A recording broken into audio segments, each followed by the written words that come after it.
On June 20th, 1987, after 10 years of intense research, the Turkish government announced to the world the discovery of Noahs Ark and the dedication of it and the surrounding area as a national park.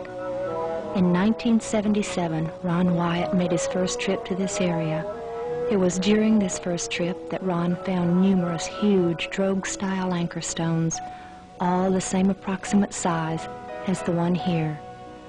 These were all in a direct alignment with the boat-shaped object, evidencing their being cut loose or dropped as the Ark entered the area of its final rest. These bear ancient iconographic inscriptions of the 8 survivors of the flood.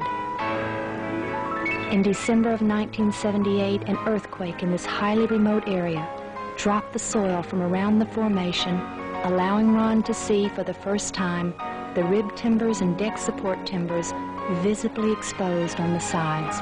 A large crack was also formed along the entire length of the object, and he was able to measure the depth and take samples for analysis. The analyses showed a very high organic carbon content consistent with ancient wood. Later metal detection surveys and subsurface interface radar showed an incredible man-made structure encapsulated within the formation. Keels and keelsomes, bulkheads, decks, and even partitions between the cages became visible through these scientific devices. Do you believe Noah's Ark actually existed? Could the legend that sounds like a fairy tale really become proven fact?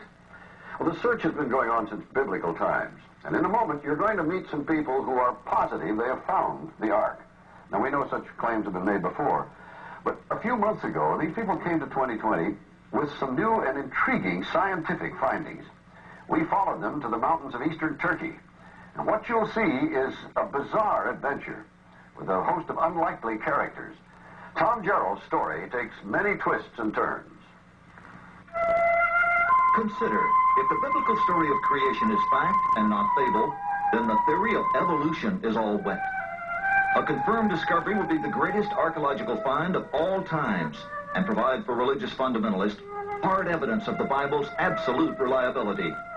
Thus, Noah's Ark has become the most controversial artifact ever recorded by man. That's the seductive beauty that brings them here, snow-capped Mount Ararat. The explorers looked for the Ark there since that's the highest point around here.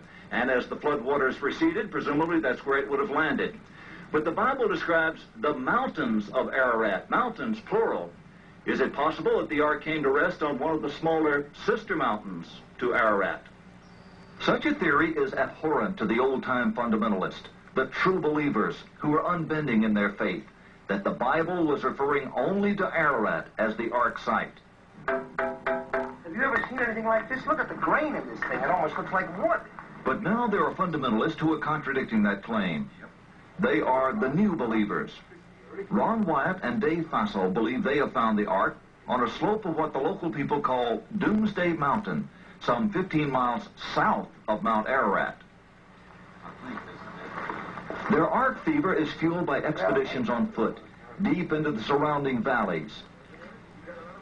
Here, following a local Kurdish villager who drew maps on his palms, Wyatt and Fassel have made what they consider exciting and important discoveries.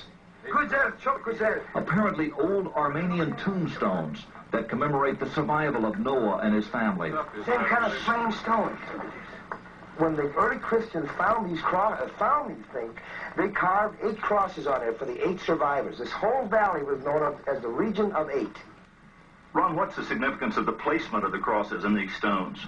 All right, Tom, this is an iconographic representation here of a man, the head of the household, his wife, his 3 sons, and his 3 daughters or daughters-in-law. And as you can see here, the 8 crosses, the ones to his left are the lady folks in the family. The ones to his right are the men folks in the family. Do these fit the story of Noah? They do. To Wyatt and Fassel, these stones appear to be in direct alignment to the boat-shaped site on Doomsday Mountain. The boat-shaped site was first found and photographed by a Turkish army captain back in 1959. It was quickly explored and dismissed as a freak of nature. But Wyatt, an amateur archaeologist, rekindled interest in it a few years ago. He brought in Dave Fassel, a marine salvage expert, to assess it. The Doomsday Mountain team brought in some high technology to explore the oldest legend of man. There's one. They began scanning their site with a molecular frequency generator. It's a device used by surgeons to pinpoint cancer tumors, and it's been used by Fassel to locate underwater treasure. This time, the molecular frequency generator began to pick up a unique pattern of iron lines beneath the earth. Okay, bring that one up. They began placing ribbons along those lines. The finished shape, outlined by the ribbons, was that of a huge ship, the approximate length and width of Noahs Ark, as described in the Bible. The fascinating field of ribbons soon attracted higher academic interest. That looks like iron. Okay. Dr. John Baumgartner, a physicist with Los Alamos Laboratories, sent samples back to the lab for analysis and confirmed that the metal they were tracing with the ribbons was indeed iron.